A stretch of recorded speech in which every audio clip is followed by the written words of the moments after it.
My name is Jacob Curtin, and I believe all U.S. citizens must work together to fix the Social Security deficit. The reason Social Security must be fixed is due to all working Americans paying a tax to the program, hoping they receive it in the future.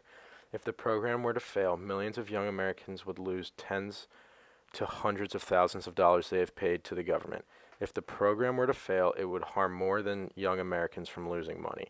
It would harm the seniors of our country, who have the lowest rate of poverty in America due to this program, and prevent the disabled of our country from receiving their monthly checks. All of the issues stated would have a huge impact on our economy, which will in turn affect everyone in this country, no matter how wealthy or poor. After extensive research on the topic and growing up in a finance-based household, I believe that the two solutions brought forth to fix the program will help the vast majority of American citizens. The first solution I have come up with is raising the collection age for Social Security from 66 years old to 70 years old. This will allow more time for the money to be put into the reserves while less people take money out of the program, which will lead to more profitable margins for Social Security. Another issue which causes the collection age to be raised is because of the average lifespan growing. Because the lifespan is growing, if people start collecting money at 66 and the average lifespan is 76, they will end up taking way more out of the program than what they paid into it, which leads to the deficit we have now. The other solution would be to raise the taxable limit for Social Security from $128,000 to $150,000. For most earners in the United States, this raise would not affect how much they pay to the program because they are not close to the $150,000 limit. The big cause that will push Social Security to its death is the baby boomers who will retire at younger ages and take out a large portion of money. That is why raising the taxable limit to $150,000 will allow more money to be put into the program while not changing the taxes for the bottom 70% of earners. Both solutions must be put in place to fix Social Security. The raising of collection age will prevent a high population from taking out of the Social Security pool, and raising the tax cap will allow more money to be put into the program.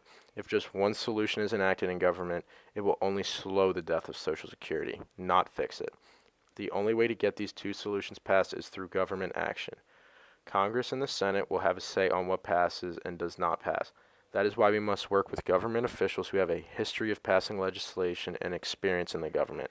There is plenty of evidence to show that those in government that have succeeded in the past tend to pass legislation easier than those who have not. It also helps for officials that are chosen to have a lot of experience in their field, as well as looking out for the common citizen in our country. This idea applies to most industries and job types.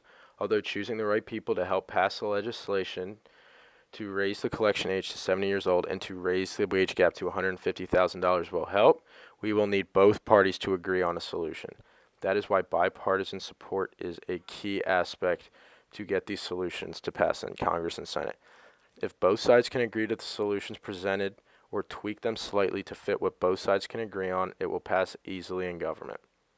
The reason it will pass quickly is because everyone knows Social Security is in jeopardy of surviving, and it will have extreme effects on our society and economy. Government officials know the sooner a solution is agreed upon, the quicker the program will recover, because at some point, any solution will not be able to save Social Security. To make these changes happen, go to your local government officials and ask them to go to our Capitol and make changes to our broken Social Security system.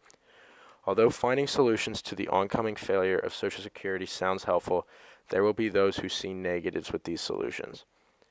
With raising the age from 66 years old to 70 years old, people may say that will cause those who want to retire younger than 70 or do not have a job at 70 to not be able to collect any benefits. Although that would be an issue for a very small amount, if it is not done, they will have no Social Security at all to collect, along with the majority of seniors who rely on the monthly checks. With the solution of raising the wage gap from $128,000 to $150,000, some may say that it is not fair to tax those making that much more because they already pay such high taxes to the government, and that it will not help save the program. If this solution is enacted, it will end up saving wealthier Americans money in the long run from our other taxes or other programs. That is why it's important to save Social Security so that senior citizens in our country can prosper along with the disabled and future generations of Americans.